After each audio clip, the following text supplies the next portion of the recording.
Assalamualaikum warahmatullahi wabarakatuh. Sampurasun.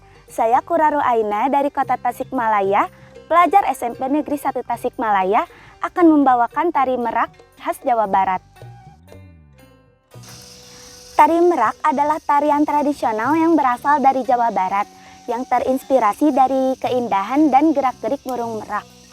Tarian ini menggambarkan keanggunan, keindahan, serta kelembutan sang burung dalam balutan gerakan yang luwes dan dinamis. Tarian ini biasanya ditampilkan di acara penyambutan tamu kehormatan sebagai simbol keindahan dan keramahan budaya Sunda.